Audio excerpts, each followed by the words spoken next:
I call the member for Kooyong.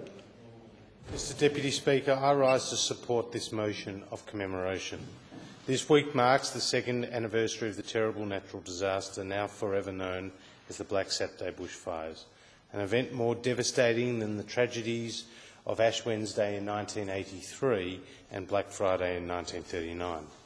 Between the 7th and 9th of February 2009, under a combination of high temperatures, strong winds and tinder-dry forests, a series of devastating bushfires, more than 300 across the state, raged throughout Victoria, ravaging woodlands, tearing through towns and tragically taking 173 precious lives, including 23 children, and injuring more than 800 people, many suffering serious burns.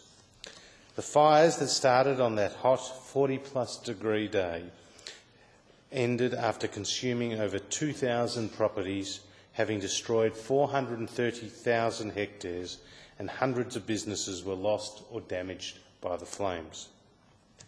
Every Victorian has been affected by the fires of Black Saturday. I remember the day vividly, the intoxicating heat hitting one like a wall. One could only imagine the intensity of the heat in the fire zone and its thunderous roar. And every Australian has been shocked by the devastation caused by fire, created either by intent or accident, and assisted by the natural environment. It's difficult to comprehend the horror of the situation in which so many Victorians, so many Australians found themselves facing while the fires raged. Unfortunately, the ferocity of the fires on Black Saturday were of a nature that the best laid plans were just not enough. The rage of the fire caught people off guard, and people perished in homes that they were unable to defend from oncoming flames, and in cars while they were trying to escape.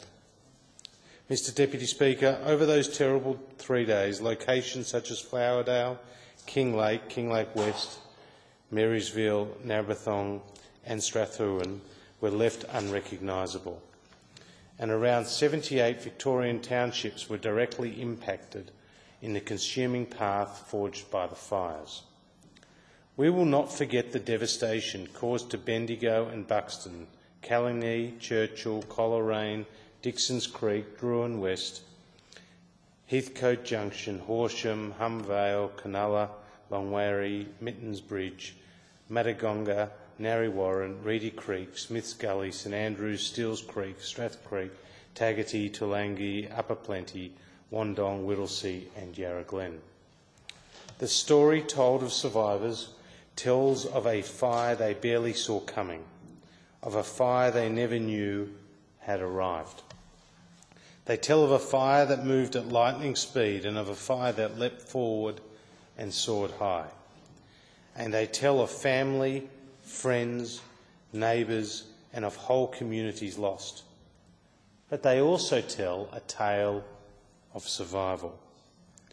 I want to acknowledge the wonderful work of the SES and CFA volunteers, the police, the fire brigade and ambulance services, and the Defence Force personnel, the Red Cross and thousands of other volunteers for their work in assisting those affected. I also want to acknowledge the leadership of the former member for McEwen, Fran Bailey, the current member for McEwen, Rob Mitchell, the member for Indi, the members for Macmillan, the member for Casey and the member for Bendigo for the incredible work they did in assisting their local community rebuild. And to our then Prime Minister Kevin Rudd and then Opposition Leader Malcolm Turnbull for their efforts. It is also heartening to hear of the progress made by the Victorian Bushfire Reconstruction and Recovery Authority. Over 700 building permits have been issued, over 90% of fences have been repaired, and direct financial assistance provided to nearly 60,000 families and individuals.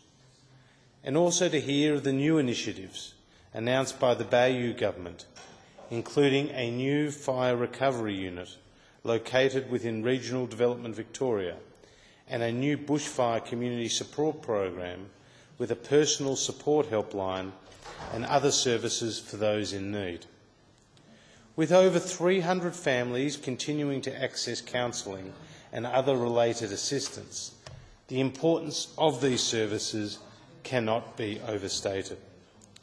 Mr Deputy Speaker, we must pay tribute to the strength of those who survived the fires of Black Saturday and to continue to provide support to the very people and communities who lost so much as they, now more than 2 years on, rebuild their lives, their homes and heal their souls.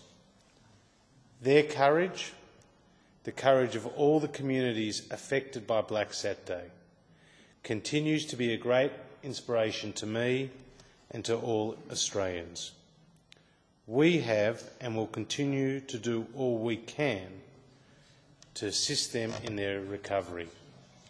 It is our duty. Hear, hear. Thank you.